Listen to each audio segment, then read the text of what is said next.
Почитувани гледачи, добар ден. Време е за новата епизода на Медицинско капче. Зимата ни е на прагот. Ниски температури секојдневно, меѓутоа и загадување. Грип, вируси, бактерии, чекалниците се полни. Која е причината и како треба да ги лекуваме најмалите? Утрово на оваа тема зборуваме со доктор Александар Сајковски од приватната болница Џибадем Систина. Докторе, добар ден. Добар ден. Поздрав до вашите гледачи. Се надевам дека ќе даеме одговори што треба. Така, најавив која е денешната тема, значи грипови вирози кај најмалите. Ајде најнапред, дали секое кревање на температура значи дека детето треба да се однесе на лекар? Па не, апсолутно нема потреба веднашка да се дига аларм или паника, како да кажам, затоа што во многу прилики сме збореле како педиатриска фела дека температурата, покачувањето на телесната температура е дел од тој така наречен неспецифичен имунитет и тоа е дел од одбраната на организмот. Но факт е дека во нашите педиатриски амбуланти најчеста причина заради која доваѓаат родителите со децата е покачена температура и кашлица као два симптома.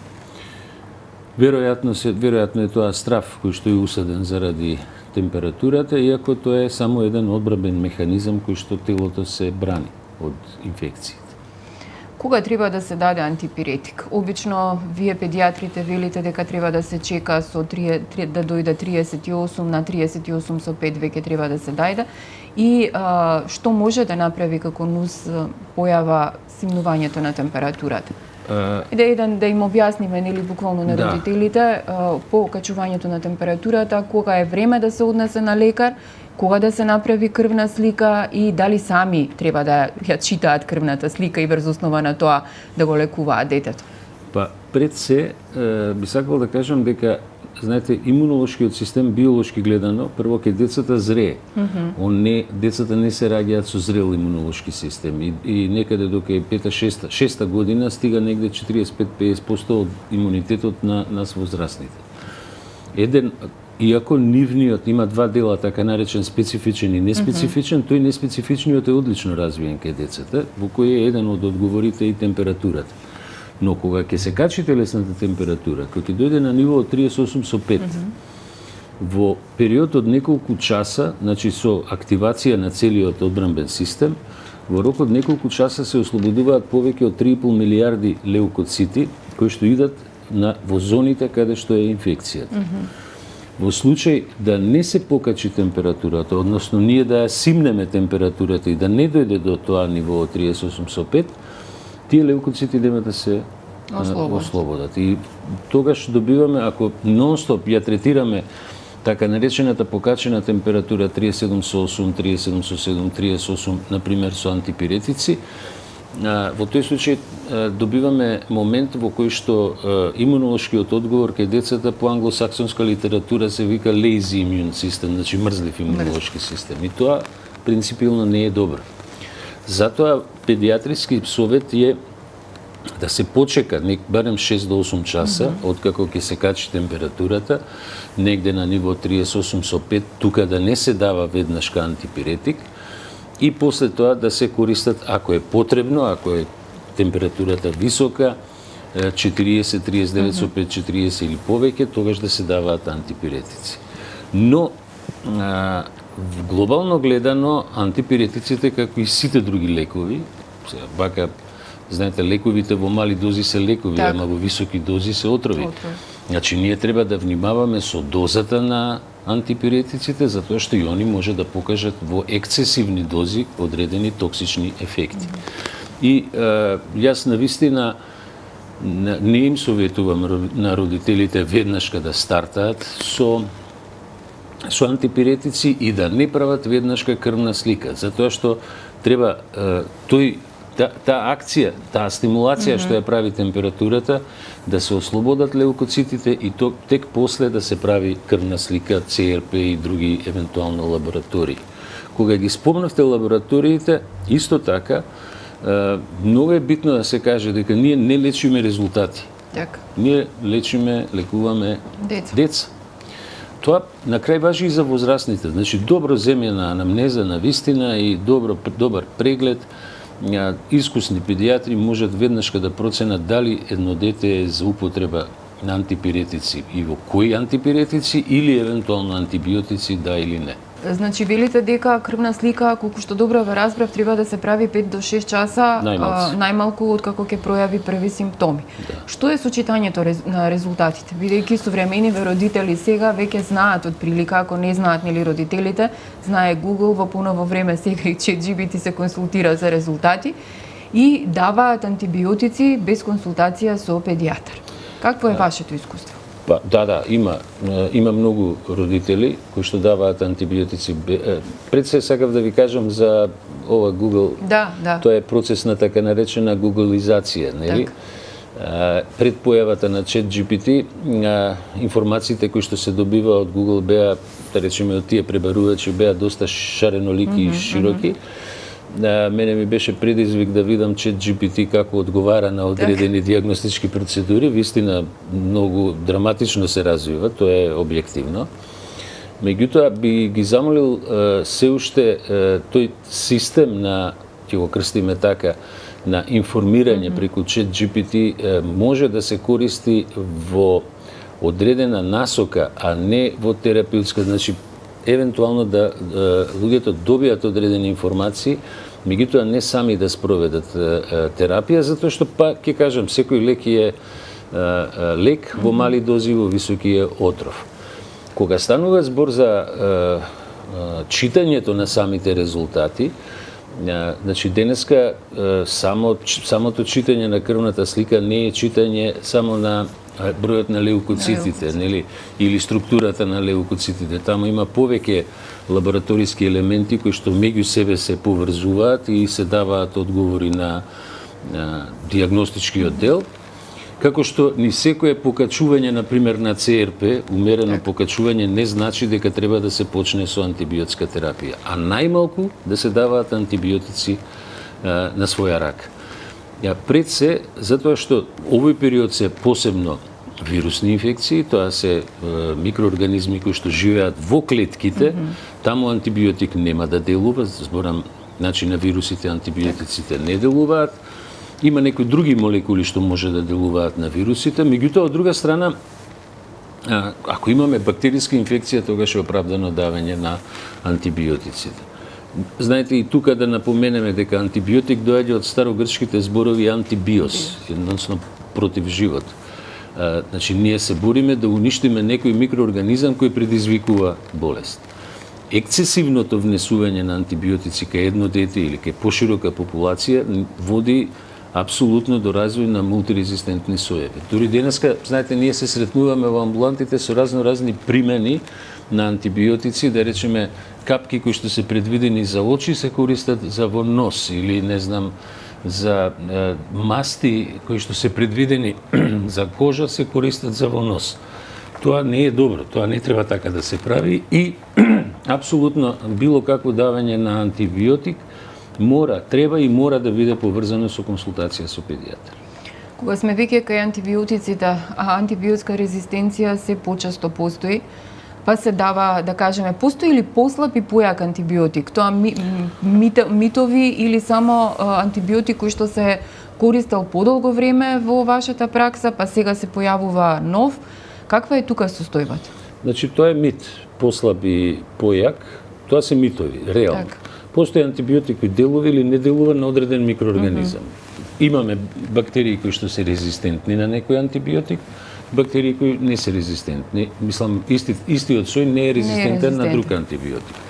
Значи, сите антибиотици имаат нормално позитивни ефекти, апсолутно, но имаат и своји негативни ефекти.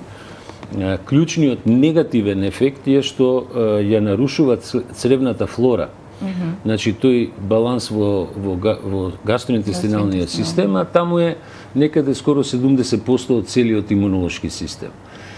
Има одредени антибиотици кои знаат да направат диареја кај децата, други не прават, но принципиално, пак ќе речам, антибиотикот се бира према микроорганизмот и према неговата резистенција. Кога споменате резистенција, интересно е дека фактички колку повеќе се применува некој антибиотик во една средина, во една земја да речеме, некои типови на антибиотици, толку повеќе се формираат резистентни соеви.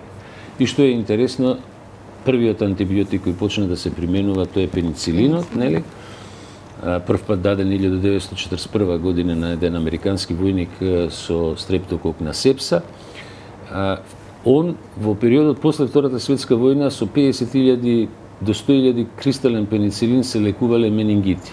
Сега да даете 50 милиони, фигуративно го кажувам ова, нели нема да го има тој ефект. Меѓутоа, широката примена на пеницилинот доведе до резистенција и така се измислуваа после некои нови антибиотици и почнаа да се применуваат нови.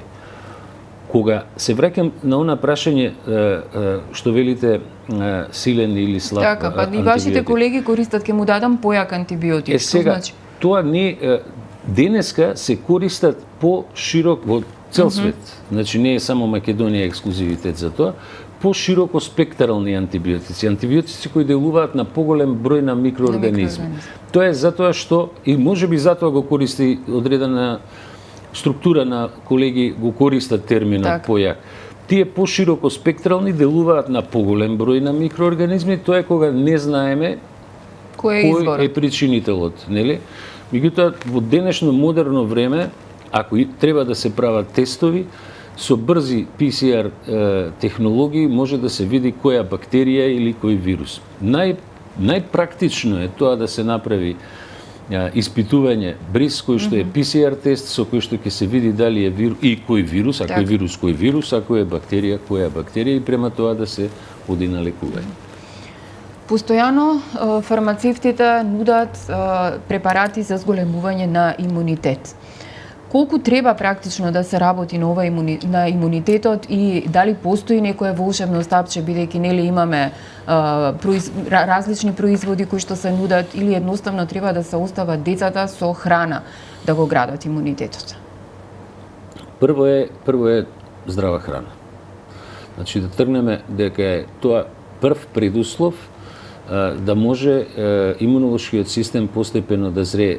Тоа е да прима храна која не содржи во себе токсини од типот на пестициди, хербициди, органофосфатни соединенија, такви нели разни, за жал, пестициди дури и забранети кои што се користат во нашето земјоделство. Сега тоа би го превеле да јадат органска храна. Такво нешто не е возможно. Кај нас па да, тоа сакав да кажам, многу е тешко да се најде дали е органска или не органска, тоа е една работа и второ, многу е тешко да човек знае дали одредени продукти кои што ги купува на пазар се многу третирани или не се многу третирани. Тие се, да кажем, на некој начин модерните отрови на 21. век, затоа што они може да направат многу мали, суптилни оштетувања во имунолошкиот систем кои не се појавуваат одма, може после година, 2, 5, 10, да се појави одредена промена под некој тригер фактор, да речеме некоја настинка, некој грип или нешто друго, и тоаш да се развие некоја состојба од типот на автоимуни болести, малигни болести и икс други заболувања, астма, например, односно алергиски болести и така натаму. Значи, имунолошкиот систем е најдобро кога зрее сам. Тоа ќе рече, пуштите ги вашите деца да се играат у кал, пуштите ги да играат у песок, не ги ставајте у стакленот звоно, затоа што ставањето во стакленот звоно подразбира дека ќе се развие алергискиот имунитет. Во сите средини каде што има такво хиперчисто чување, има многу повисок степен на алергија. И тоа е биолошки, односно медицински објаснливо. Значи, децата треба да се запознаат со микроорганизмите и децата имаат право. Јас, например, не се слагам што тргаат децата на 5 години, ја 7 години, не заради моите години, него затоа што биолошкото зрење до 6-7 години, имунолошкото е подобро, и децата треба да се остават, да се играат, да се запознаат со тие антигени, со тие разни микроорганизми и имаат право 8 до 10 пати во годината да се разболат. Значи, вистина е дека во предшколски установи децата почесто се разболуваат затоа што е затворена средина. Тоа не е спорно. Меѓутоа, не дека не треба да одат во градинка децата, баш напротив. Тоа е место каде што има убава социјализација, нели, почетни навики се стекнуваат многу битни за животот и така натаму, но треба родителите да се свесни дека е очекувано децата да имаат чести инфекции. И тука е повторно доминантно се вирусните инфекции. 85% од сите инфекции горно-респираторни па и долно се вирусни инфекции. Тоа значи дека ако сум јас денеска во амбуланта, на 8 од 10 деца не смеам да препишам антибиотик, нели, пошто е вирус у прашање. А има една многува статистика која кажува, тоа е веќе на светско ниво, не е тоа само за Македонија, дека 90% од колегите кои работат во примарна здравствена заштита се под страотен притисок да дадат антибиотик. Тоа е огромен процент. А 60% дури не се ни сигурни дали требале да дадат антибиотик. Не дека треба да ги ставиме во анатема антибиотиците, тоа се фантастични лекови кои што треба да ни помогнат за лекување на бактериски инфекции. Докторе, времето ни е кратко, темата е многу голема. Еве за крај на интервјуто една препорака за родителите пред престојната зима. Како треба да постапуваат со децата за градење на имунитет и доколку се разболат, што треба да прават? Да, вие и претходно ме прашавте дали нешто за имунитетот и за градење. Значи, она што е најбитно, тоа е исхраната да биде квалитетна. Децата слободно да се изнесуваат надвор, да се стекнуваат со имунитет, да имаат добар квалитетен внес на микронутрициенти и макронутрициенти, да внесуваат D-витамин, многу е битно. Секој природно внесен витамин подобро се ресорбира од било кој синтетички витамин, а употребата на така наречени дали се хербални или хемиски препарати за стимулација, за имуномодулација, сепак мора да е во консултација и договор со педијатар. Има одлични препарати кои што може да помогнат кај некои деца, зборам деца кои што имаат чести инфекции, повеќе чести инфекции, на кои што треба да им се помогне и каде што, да речеме, самиот имунолошки систем уште не зрее доволно и е понизок, ај така да се изразиме, да малце му направиме пуш, нели, као кога дува ветер на спортистите у грб, па постигаат подобар резултат на 100 метри, така и тоа. Али мора да е во консултација со педијатар. Така. Пред предстојната зима една предпорака, како да разликуваат вироза од грип или сепак консултација со лекар? Да, вирозите, овој период сега имаме доста деца со инфлуенца и параинфлуенца, значи грип класично, мада има и корона доста, не е во таа силина, има неколку типови на коронавируси, има и други вируси кои што се доминантно присутни, многу поретко се бактериски, така да пред се секогаш кога секрецијата, да речеме, ако има секреција од нос, бистра секреција, покачување на температура, умерена кашлица, тоа е веќе знак дека се работи за вирусна, горно-респираторна вирусна инфекција. Не е за одма стартување со антибиотици.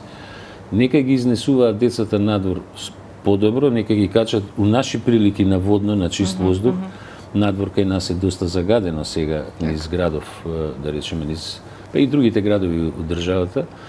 Меѓутоа, чист воздух и квалитетна храна. Докторе, ви благодарам за гостувањето во Слободен печат. Се надевам дека дадовме корисни информации кои што ќе ги искористат родителите. Се ближат празници, така да доаѓа и зимскиот распуст, треба да го искористат повеќе надвор, на планина. Вие, почитувани гледачи, останете со програмата на Слободен печат, следете го нашето веб издание и секако очекувајте го издавањето на нашиот весник. Ви благодарам за вниманието.